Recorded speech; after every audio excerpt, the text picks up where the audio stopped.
Vamos lá, gente. Hoje a nossa aula vai ser sobre Henri Vallon. Nós vimos a aula passada Vygotsky, a aula anterior Piaget.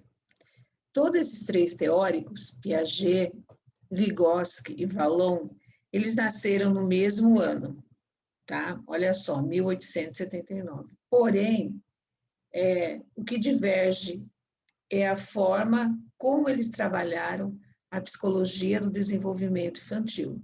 Todos os três nasceram no mesmo ano, todos os três estudaram o desenvolvimento da criança, porém, numa forma e num contexto diferente, tá? Então, a gente viu Piaget, que ele dividiu por etapas, nós vimos Vygotsky, aula passada, que ele atribui o social uma importância fundamental, e hoje o Vallon. O que o Vallon vai trazer de contribuição para a gente? Que ele vai falar que o ponto de partida para que ocorra o aprendizado, o desenvolvimento da criança está ligado ao aspecto emocional. O que significa isso? Que nós somos seres que nós somos totalmente emotivos. O emocional faz parte da nossa vida. O emocional é a primeira forma que a criança tem de comunicar com o mundo. Primeiro, ela se comunica pelo choro. Ela chora quando ela sente dor, ela chora quando ela está com fome, ela chora quando ela está com frio.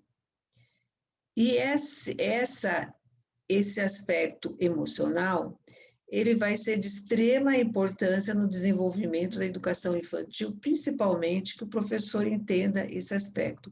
A gente nem precisa ir tão longe. Por exemplo, quando vocês estão com o emocional fragilizado, o emocional abalado, isso não interfere no aprendizado de vocês? Vocês conseguem aprender? Vocês conseguem estar com a cabeça focada? Quem consegue responder para mim? Quando eu estou com o meu emocional desequilibrado. Eu não consigo, professora. Isso. Por quê? Não, Pro. Não consegue. E esse é o ponto de partida da teoria dele. O emocional, ele tem um papel primordial na nossa vida. Quando a gente está fragilizada, está assim, mexida, abalada, interfere muito no nosso aprendizado, interfere muito na sua concentração, na sua inteligência. Os aspectos emocionais são de suma importância. Bem, aliado à questão emocional, ele vai falar de outros conceitos que também serão super importantes. Ele vai falar que a criança, ela nasce, ela é caracterizada por um conjunto de gestos, por um conjunto de movimentos que são essenciais para a sobrevivência dela. E entre o indivíduo, entre a criança, o meio, existe uma unidade indivisível. A sociedade é para o homem uma necessidade que vai determinar o desenvolvimento e a sua inteligência. E antes de adquirir a inteligência, a criança adquire o aspecto motor, olha só, coordenação motora, diferentemente dos outros estudiosos, como Vygotsky, que vai dar uma importância fundamental para o aspecto da linguagem. Ele vai falar que não, que antes da linguagem vem a motricidade, vem os aspectos ligados ao desenvolvimento motor. O que significa a motricidade? A nossa coordenação motora. Eu pegar, eu tocar, quando a criança pega uma chupeta, leva até a boca, isso está ligado às questões da motricidade. As ideias de Vallon, daí dá para a gente entender que ele destaca alguns pontos que são relevantes. Primeiro, ele destaca a importância da afetividade na educação. Segundo, a emoção. E o terceiro, a coordenação motora, a parte motora. A parte motora, para esse autor, vai ter um significado crucial. Ela, sim, começa desde o nascimento e acompanha até a adolescência. E aqui, ó, na teoria de Vallon, a motricidade tem um espaço especial. Ela é que vai dar respostas necessárias para que desenvolva os aspectos emocionais. A motricidade da criança é a sua expressão do que ela está sentindo. Através das nossas emoções, a gente exprime como a gente está. Se eu estou triste, se eu estou alegre, se eu estou sentindo mal, se eu estou com dor, é através dos aspectos emocionais. E nesse contexto, entra a motricidade aliado com a afetividade. A motricidade, ela está ligada à relação dessa criança com o meio. Então, não dá para falar de afetividade sem a gente considerar que nós, seres humanos, somos pessoas dotadas de infinita emoção. E é através dessa emoção que a gente exprime as nossas vontades. É por meio dessas emoções que a gente manifesta o nosso exterior. É por meio das emoções que a gente transforma o mundo. Quando se é criança, as necessidades fisiológicas, como comer, dormir, chorar, elas adquirem um caráter principal no aspecto emocional. Por quê? A criança chora. Através do choro, ela se comunica. E com o choro, ela exprime. Ou ela está com fome, ou ela está triste, ou ela está com raiva, ou ela está suja. Esse é o primeiro impacto dela com o mundo. Então, na verdade, diferente dos outros, ele vai falar da questão da afetividade, como a criança expressa essa afetividade através do choro. Nesse aspecto, também, ele fala que com o decorrer do tempo, conforme a criança vai crescendo, ele estabelece relações com o meio. E essas relações são intencionais, têm uma intenção, têm uma finalidade. Nesse cenário, a gente viu a motricidade. A motricidade também vai ter uma importância na teoria dele. É um dos pontos mais importantes para o Vallon, é a motricidade. Porque mesmo as emoções fazendo parte, as emoções estão ligadas ao movimento. E esse movimento, ele tem um caráter pedagógico. Não dá para a gente desvincular o movimento. Nesse momento, a escola, ela tem um papel primordial no aspecto de trabalhar a questão da motricidade e principalmente o desenvolvimento completo da pessoa. Então, a criança, cabe na escola ao professor desenvolver algumas atividades que vão fazer com que ela adquira uma motricidade. Quando a criança é pequena, ela pega o lápis dessa forma, olha só. Não é uma coordenação motora grossa. Depois ela vai adquirir a coordenação motora fina. Ela vai começar a recortar em cima do pontilhado, com tesourinha sem ponta, ok? Depois, você tira o pontilhado, continua com a tesoura sem ponta, mas você vai trabalhar essas habilidades da função da motricidade. Então, ele vai ser o autor que vai dar esse ponto fundamental, o pontapé fundamental, aos aspectos da emoção e da motricidade. É possível trabalhar também a questão do emocional em sala de aula. Por exemplo, quando eu coloco aquelas carinhas para a criança, né, como você está, feliz, triste, alegre, como está o seu emocional, ela coloca num quadro. Então, é possível também trabalhar aspectos do emocional ligado à motricidade.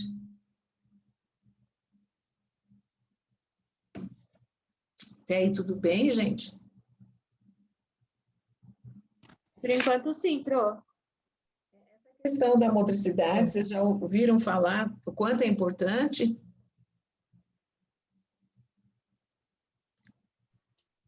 Professora, eu li, quando a gente estava fazendo o nosso artigo, que existem crianças que não desenvolveram a sua motricidade na época certa, né, na fase certa do desenvolvimento, e que isso acarretou diversos problemas durante o aprendizado dela. Sim. Porque se a criança não tem noção da consequência do movimento do seu corpo, o cérebro não consegue fazer a junção. Então, o aprendizado acaba se tornando muito mais difícil. Então, é bem explicado que a motricidade, ela tem que ser trabalhada assim, antes Então, da gente querer introduzir os outros conteúdos, né? E ela trabalha justamente tanto as emoções quanto a capacidade física, né? e quanto isso é importante, como é importante, super, super, super importante, porque se ela nos desenvolve o aspecto motor dela, isso vai ter sequelas lá na frente com relação ao aprendizado, desenvolvimento mental, o desenvolvimento físico dela também pode comprometer. Então, por exemplo, uma criança com 2, 3 anos que ainda não consegue caminhar, não é? Tem alguma coisa ligada à questão da motricidade, do que ela não está conseguindo executar o movimento, ok? Então, isso, a motricidade, sim, interfere na inteligência, no desenvolvimento cognitivo, no aspecto emocional, na autoestima dela. Então, é muito importante a gente começar a desenvolver a motricidade. Logicamente que nos primeiros anos de vida, essa motricidade, os movimentos, eles têm uma dimensão menor. Você não vai dar para a criança uma tesoura com uma criança de 1 ano. Não, ela pode rasgar a folha, ok? Ó, rasgar o papel. Ela pode rasgar do jeito que ela sentir à vontade. Quando ela está rasgando o papel, destacando o papel, pegando uma folha e fazendo esse movimento de rasgar, ela está trabalhando a parte motora dela. Então, para cada idade, existem habilidades e atividades motoras que têm que ser desenvolvidas para que você consiga garantir efetivamente que ela adquira essa função motora.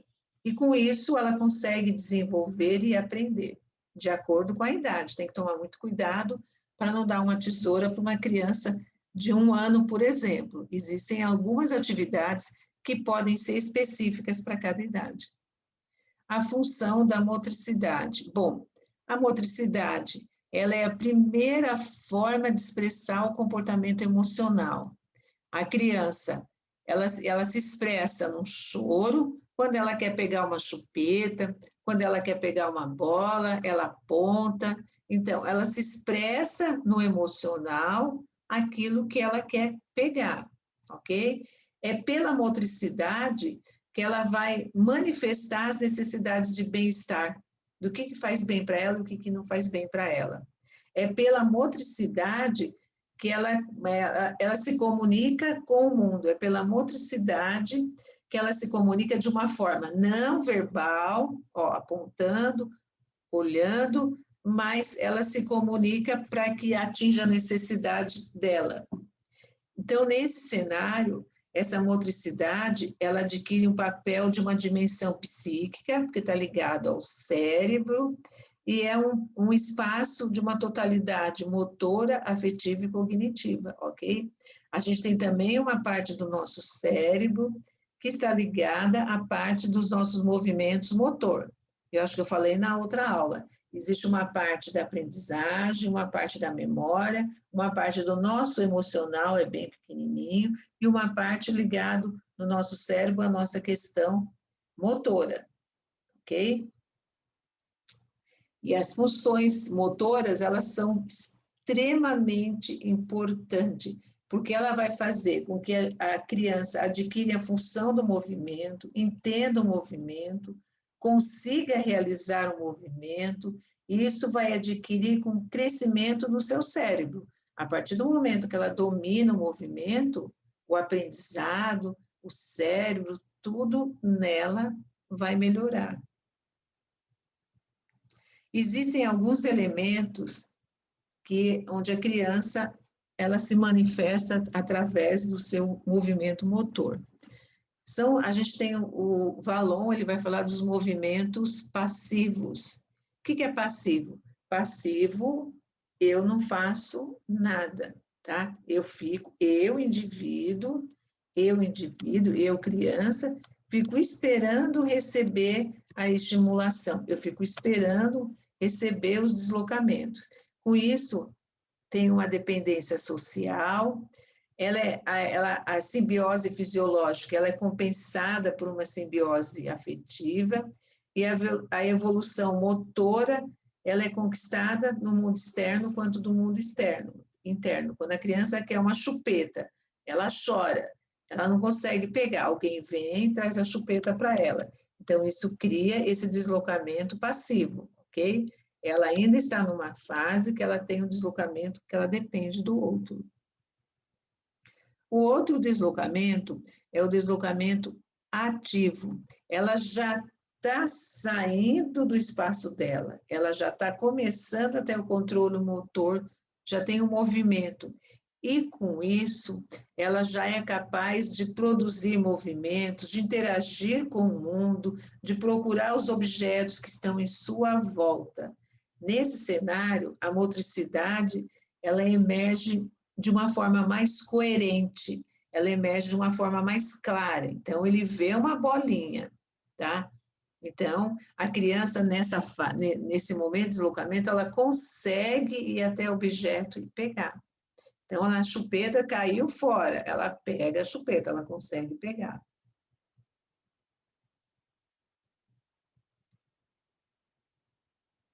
E o deslocamento práticos são os deslocamentos onde a criança já tem a função da aprendizagem, ela já adquire um controle motor, ela já consegue ficar em pé, já consegue sentar, ela já consegue se relacionar com o mundo externo, ela consegue, assim, manipular os objetos em volta, ela não está tão dependente do outro. E aí o movimento da relação entre o mundo afetivo e exterior da criança se projeta no contexto social. Ela como se ela busca interagir com o meio que ela está. Então, ela quer uma bolacha, ela já vai lá, ela sabe que está alto, ela vai lá, ela pega a bolacha, ela já tem o deslocamento para atingir o objetivo dela. Ela tem uma inteligência prática e uma inteligência motora. Bem, Vallon vai falar também que a afetividade, a gente falou da parte motora, e a afetividade para ele também é um outro conceito que é extremamente importante, extremamente rico. Ele vai falar que a afetividade, ela vem de 3 formas: emoção, sentimento e paixão. E esses 3 sentimentos, eles surgem no decorrer da vida de um ser humano, mas o pensamento infantil vai caminhando de uma forma mais lenta, de uma forma diferenciada. Então, a gente tem emoção, sentimento e paixão. Mas são diferentes? Vocês acham que são os mesmos conceitos? Emoção é a mesma coisa de sentimento, é a mesma coisa de paixão? O que vocês acham? O que vocês entendem por emoção, sentimento e paixão?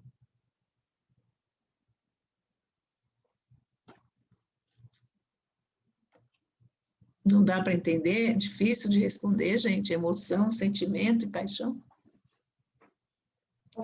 Emoção, eu acredito que seja algo que nós sentimos em determinados momentos, né? Sim. É aquilo que nos toca em determinados momentos. Sim, certo. Como eu estou alegre, o sentimento já é algo mais duradouro, é algo que, independente da minha emoção, ele vai continuar lá. Nem eu amo meu filho. Independente da minha emoção, no momento se eu estou chateada com ele, se nós discutimos, o meu sentimento vai permanecer o mesmo, não vai mudar. Certo. E a paixão? Perfeito, é isso mesmo. Agora, eu não sei, essa paixão de quando nós estamos apaixonados por algo, que aquilo nos deixa assim, cheio de vontade de fazer, de realizar. Eu acho que a paixão nos impulsiona mais. Ela certo. Dá um gás. Isso, exatamente. Independente, seja na vida afetiva, seja no profissional, a paixão deixa a gente meio movimenta. Cego. Isso, mas tipo assim, você não se dá conta muito dos obstáculos. Você vai e seja o que Deus quiser. Eu acredito que seja isso. Perfeito o que a Renata colocou. Perfeito, é isso mesmo. Olha só. Então, o que é emoção? Emoção, para Vallon, é a primeira expressão da afetividade. Eu estou triste, eu estou alegre, eu estou com medo, eu estou com raiva. É a sua emoção, tá? Quando alguém, por exemplo, é assaltado, fica com medo, ou pode sair correndo, ou tem outra forma de reagir. Cada um tem uma emoção. A gente não tem como medir a emoção, tá? Ela é interna e cada um de nós reage de uma forma diferente. A emoção é própria de cada um, de acordo com a situação, tem uma forma de manifestar a sua emoção. Tem pessoas, por exemplo, que vão em velório, sentem tocadas, choram, mesmo não tendo vínculo nenhum. Tem outras que não. A emoção é de cada um. E quando a gente fala de emoção na escola, o aluno, ele traz essa afetividade, esse aspecto emocional para a escola. Então, ele vivenciou uma briga dos pais em casa. Ele vai para a escola triste, ele vai para a escola abalado, ele vai com essa afetividade dele em conflito. E isso interfere no aprendizado para Valon? Sim, e muito. Porque ela está com o emocional fragilizado, interfere no seu desenvolvimento. O outro conceito que Valon nos traz é o sentimento, é aquilo que a Renata falou. Ele é mais cognitivo, ele é mais íntimo, ele é mais assim da pessoa. É um sentimento que a pessoa carrega, é um afeto melhor. Então, por exemplo, se eu tiver brigado com meu marido, com meu filho, eu não vou deixar de amá-lo. Eu vou continuar amando. Só que naquele momento eu manifestei sentimento de raiva, desentendimento. E a paixão que ele coloca é quando você se identifica com algo. Ah, eu sou apaixonada por aquele cantor. Eu sou apaixonada por aquela atriz. Você se identifica, você se transfere, você se vê igual. Eu sou apaixonada pela minha profissão. É o que motiva, o que toca você, o que movimenta, o que faz você sair da sua zona de conforto, que dá um gás para você, dá uma turbinada na sua vida. E existe aquela paixão arrebatadora, mas isso a gente está falando no aspecto profissional. E a paixão, que quando você se envolve com uma pessoa, você é capaz de cometer loucuras, você não tem noção do que você, limites para o que você tem que fazer. Então, essa paixão, ela motiva você, é o seu gás, é o que faz você movimentar, é o que você faz para você ir para cima.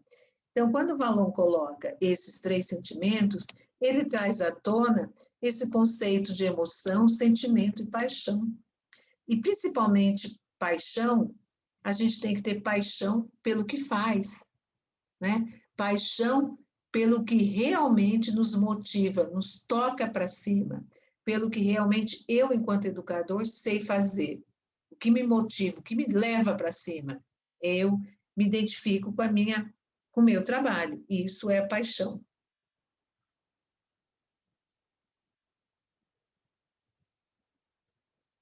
É muito interessante nesse contexto que ele coloca que ele não precisa que o aluno ame o professor. Não. O aluno tem que ter um sentimento de respeito. A gente não precisa que o aluno ame. Eu não preciso demonstrar ao meu aluno, por exemplo, ele beijando toda hora que ele entra na sala. Isso eu estou demonstrando emoção, estou demonstrando afetividade? Não, eu não preciso beijar. Se eu quiser, eu beijo. Se eu não quiser, eu não beijo meu aluno. Não é pelo beijinho, abracinho, que eu estou mostrando a minha afetividade. A afetividade, ela vai além disso, do beijo, do abraço. Bom, diferentemente de Piaget, ele também vai dividir o desenvolvimento em 5 etapas. E ele, nesse processo dessas 5 etapas, ele vai descrever a afetividade e como a inteligência e a questão motora se interligam. Tá? Então, nós vamos ver, eu vou passar para a primeira fase dele. Antes disso, vamos voltar um pouquinho à questão motora. A questão motora, a criança, quando ela é muito pequenininha, ela está ligada ao sistema interoceptivo. O que é interoceptivo? É a necessidade dela. Ela tem o emocional voltado para aquilo que está abalando. O emocional dela está ligado ao que ela precisa. Então, por isso que é interoceptivo, vem de dentro, a necessidade de dentro dela. E o proprioceptivos é que o slide pulou, por isso que eu voltei, gente. O proprioceptivos é quando a criança está começando a desenvolver a parte motora, os aspectos motor, ela quer engatinhar, ela quer ficar em pé, ela já está começando a dominar o corpo e já estabeleceu uma relação com o mundo em volta. Tudo ela quer tocar, ela quer ver, ela quer sentir, ela engatinha, ou ela já está fazendo esforço para ficar em pé, a coluna dela cervical, o tônus, ela já tem um tônus, ela já não quer ficar deitada, ela quer ficar sentadinha, porque ela começa a participar dos aspectos externos que estão em volta dela. Isso, para Vallon, chama dos aspectos proprioceptivos, que ela já tem uma coordenação motora de querer ficar em pé. E depois ela passa para um sistema estereoceptivos, onde ela já tem todo o desenvolvimento cerebral dela, já está formado, ela já consegue sentar, já tem um tônus muscular, já tem um domínio da sua coordenação postura, já tem domínio do seu gesto e da sua palavra. O seu cérebro já está praticamente formado. E nessa etapa, o cérebro estando pronto, com isso fica mais fácil ela ter domínio das sensações e das ações dela. Para isso, o Vallon propõe os estágios. E esses estágios, ele passa de cognitivo, que o cognitivo está ligado ao meu aspecto afetivo, meu aspecto emocional, caminhando junto com o aspecto motor.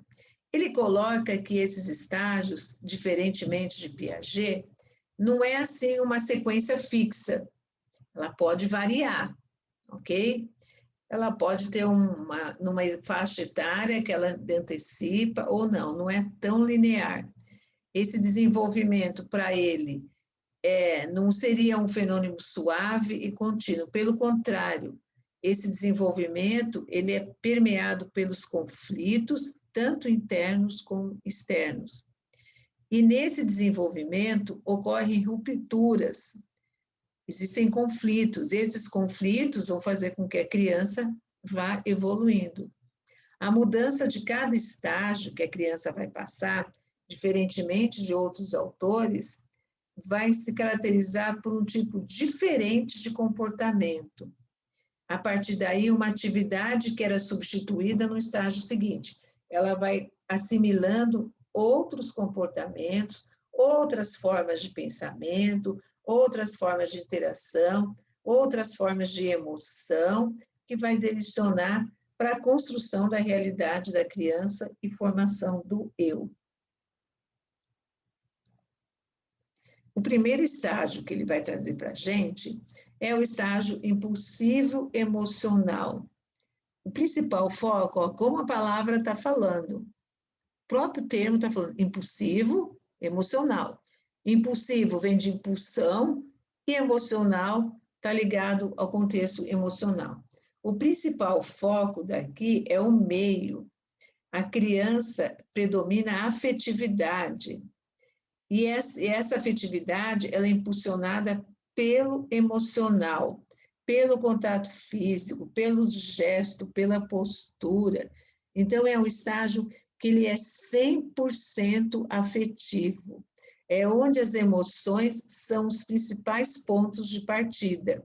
Então, é por aqui, a gente viu na teoria de John Bowlby, que existe afetividade, a teoria do apego. Olha aqui, de uma certa forma, como volta o emocional está ligado aos apegos que a criança manifesta. É um estágio predominante afetivo. A criança é 100% afetiva. Tá? Ela sente, ela chora, ela manifesta tudo pelo choro. O outro estágio é o estágio que vai de 6 meses a 12 meses. É um estágio tônico emocional. Por que tônico emocional? Porque a criança, ela já tem controle, o movimento dela, a parte postural, mas ao mesmo tempo já tem o emocional que está caminhando para o desenvolver. Então, ela ainda não tem tanto aspecto emocional, o aspecto motor desenvolvido. Ela está buscando ter. E ainda ela vem carregado de emoção. Então, ela apresenta movimentos desorientados, respostas são desorganizadas, os gestos, elas reagem de formas diferentemente às emoções. Ela pode rir do nada, como ela pode exprimir um choro do nada, ver uma pessoa que se aproxima dela, do nada ela manifesta um choro, ou ela manifesta um riso espontâneo. O estágio sensório-motor, olha, esse nome a gente já ouviu, não é? Com quem que a gente ouviu esse estágio sensório-motor? Piaget? Isso, olha só. Ele só definiu, redistribuiu todos os estágios de Piaget, ele redistribuiu. Para o Vallon, o estágio sensório-motor vai dos 12 meses aos 24 meses. Piaget falava que não, né? Começava desde o zero. O que ele vai falar que acontece? É mais ou menos quando a criança tem 3 anos. Nesse estágio, predomina a inteligência e o mundo externo, e ainda assim ela está desenvolvendo os aspectos cognitivos. Nesse estágio, a criança ela tem uma inteligência prática. O que ela quer, ela movimenta o corpo dela em direção àquele objeto. Então, ela interage com o objeto e ela faz o corpo se movimentar para aquele objeto. Ela apresenta uma inteligência discursiva e ainda ela tem um fator que vai entrar em cena. Ela é 100% imitação. Ela imita o adulto e ela apropria a linguagem que ela vivencia. Quando a gente fala isso, a partir dessa idade, para Vallon está começando a iniciar o ato mental que é desenvolvido o ato motor. A partir dessa idade começa a se formar o ato motor, tá? Então a linguagem ela entra em cena, a criança ela vê um objeto, ela tem autonomia, ela vai lá e ela movimenta, ela faz com que o corpo dela vai até esse objeto, ok? Ela aprende muito por imitação nesse momento, e é interessante a gente falar também que nesse momento ela já está caminhando, ela já está executando movimentos de caminhar, de marchar, movimentos de preensão, por exemplo, se você der um objeto, ela automaticamente pressiona o objeto, ela já tem algumas características ligadas ao aspecto motor, ok? O estágio do personalismo. O que ele vai falar do personalismo? O estágio do personalismo, ele vai correr de 3 a 4 anos. Existem alguns materiais que vocês vão ver que essa faixa etária, ela pode variar. Até como ele falei lá na frente, ela não é tão linear, não é tão congelada. Esse estágio é um momento em que existe uma predominância afetiva do indivíduo. O que significa isso? Mais ou menos de 3 a 6 anos, está formando a personalidade da criança, ela já começa a ter alta consciência. Então, nesse cenário, ela tem uma crise negativista, é uma característica que ela constrói. A criança se opõe sistematicamente ao adulto.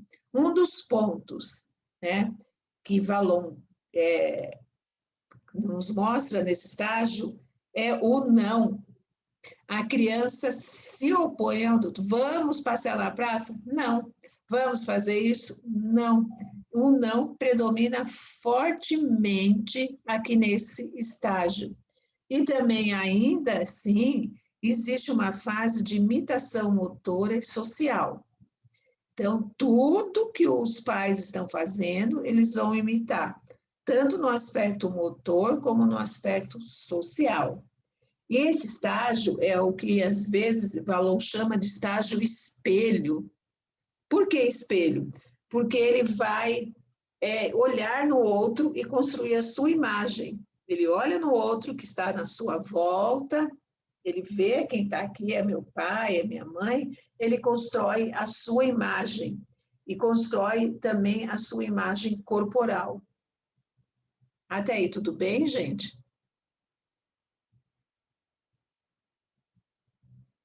Sim, Pro. Sim, Pro. O interessante é a gente lembrar do estágio anterior, que ela tem uma necessidade incrível de se opor, tá? Ela tem até, ela traz uma característica, e às vezes esse não exagerado pode vir até com uma personalidade de uma criança que não consegue ter domínio do seu aspecto afetivo. E isso faz com que ela tenha dificuldade com a sua autoimagem.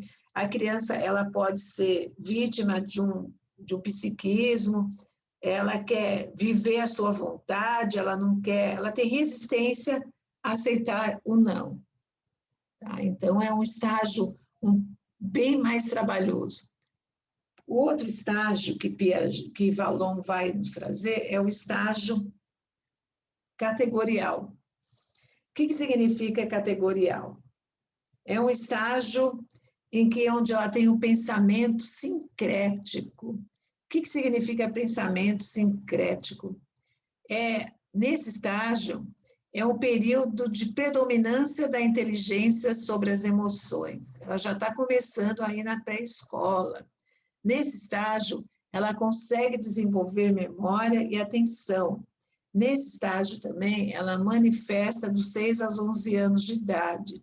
Nesse estágio se formam suas categorias mentais, objetos abstratos, concretos. Nesse estágio, o poder de abstração da criança é consideravelmente amplificado. O que significa isso? Que ela tem um raciocínio com ferramentas cognitivas. Nesse estágio, ela classifica, ela ordena, ela consegue elaborar o pensamento dela. Ela inventa histórias, ela cria histórias. Eu estava lá, vi um fantasminha que veio conversar comigo, ele trouxe essas histórias. Ela usa a tautologia. O que é a tautologia? É a repetição de palavras, tá? Isso vem carregado nela. Opa, tem hora que não vai.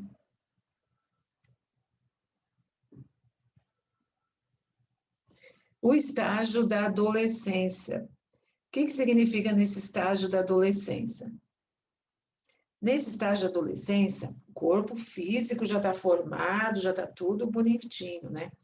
Ele começa a adquirir a sua formação da sua personalidade, ele busca a sua identidade, ele quer ter os seus questionamentos, ele tem os seus confrontos, ele busca se autoafirmar, e aí a sexualidade já começa a desabrochar. Não que não desabroche antes, mas aí já está burbilhando a sexualidade. Nesse estágio, o jovem, ele nega. Eu não sou mais criança, tenho 11 anos. Às vezes a família quer tratar ele como criança. Não, eu já sou um mocinho, já sou um homenzinho. E ele se sente ainda um pouco perdido por conta dessa confusão que a família faz, né? Na verdade, é uma fase muito complicada, porque ele não é adolescente ainda, mas também não é criança. Ele não quer ser tratado como criança, mas ainda não é adolescente. Então, é pré-adolescente, mas muito difícil de lidar. Então, é uma etapa que ele busca conquistas, ele quer coisas diferentes, ele quer aventuras, por isso que é um estágio onde tem uma série de conflitos. E esses conflitos que Vallon coloca são conflitos tanto externos, do ambiente que ele está vivenciando, como conflitos internos, dentro dele mesmo, né? O que eu quero, quem sou eu, onde eu vou fazer, o que eu quero fazer. E, por fim, ele coloca que os estágios não se encerram na adolescência, tá? A aprendizagem é a passagem de um estágio para o outro. E o indivíduo, diante de um algo novo, ele sofre manifestações afetivas, que vão levá-lo a um processo de adaptação. Isso sempre acontece conosco. De repente, você sofre por algo, abala, você fica fragilizado, você busca formas de adaptar, de sair desse conflito. Então, sempre o resultado é uma aquisição de perícia pelo indivíduo. É uma dialética que não se encerra, tá? Então, ele coloca que esses estágios, eles não terminam por aqui. É perceptível a diferença de Piaget e Vallon e Vygotsky.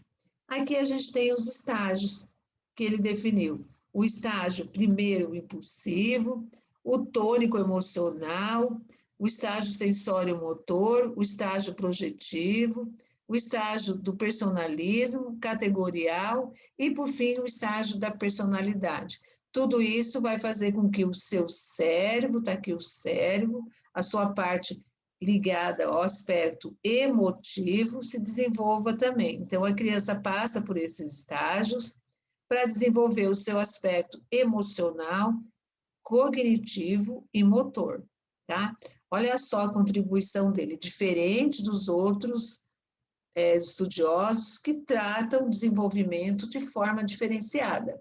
Ele vai sempre enfatizar os aspectos motor e o aspecto emocional. Piaget vai enfatizar o aspecto biológico, que o indivíduo vai desenvolvendo, vai crescendo, vai maturando. E Vygotsky vai enfatizar o aspecto social, o quanto o meio, o contexto social que a criança está inserida vai contribuir para a formação dessa inteligência. Aí ele define em zona desenvolvimento real, que é o que a criança sabe fazer sozinha e o que ela não sabe fazer sozinha, onde ela vai pedir o suporte de um adulto. Vamos voltar para a sala. E aí, gente, como ficou? Ficou claro para vocês? Sim, Pro. Se eu perguntar hoje, definem para mim características de Vallon. O que vocês falariam? E a principal característica dele é as emoções, são emocional. E mais? Tem mais uma coisa.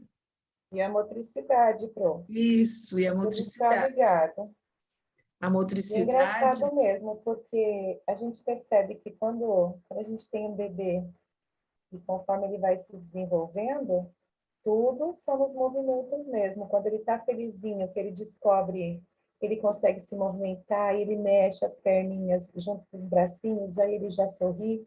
Eu acredito que ele esteja contente, porque ele está percebendo a capacidade que ele tem.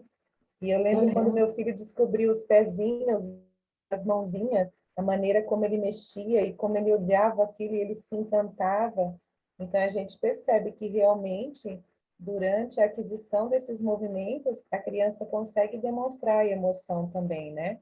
Como quando ela está irritada, quando ela está com dor, junto com o movimento vem essa emoção. Então, é bem bacana mesmo saber que ambos estão ligados, né? Sim, é perfeito, é isso mesmo, né? O quanto ela se exterioriza esse movimento. Eu estou alegre, então ela mexe a perninha, ela movimenta, ela sorri. É o emocional com o motor. Sempre lembrando a diferença dos três. Eu volto a falar, porque sempre tem questão de concurso, vai ter os três. Né? Diferença dos três, básica, para lembrar de vocês. Quando a gente fala de Vallon, é o emocional e é o aspecto cognitivo e o aspecto motor. Quando a gente fala de Vygotsky, é o social. Se tiver qualquer coisa relacionada ao social, é Vygotsky. Ele enfatiza essa importância, o bom aprendizado é aquele que antecipa, o professor tem que dar essas ferramentas, tem que possibilitar, o professor tem um papel de mediador, ele possibilita o aluno trabalhar em duplinhas, já diferentemente de Piaget, que a criança passa por aqueles estágios, né? Ela tem aqueles pensamentos, em nenhum momento ele fala do aspecto motor e nem do aspecto cognitivo, passa por aqueles estágios. Então, o aprendizado vai sair como? No momento que ela vai desenvolvendo, ela vai aprendendo. Conforme ela vai crescendo, desenvolvendo, ela aprende. Então, com isso, a gente fecha os 3, ok? Eu vou desligar a gravação.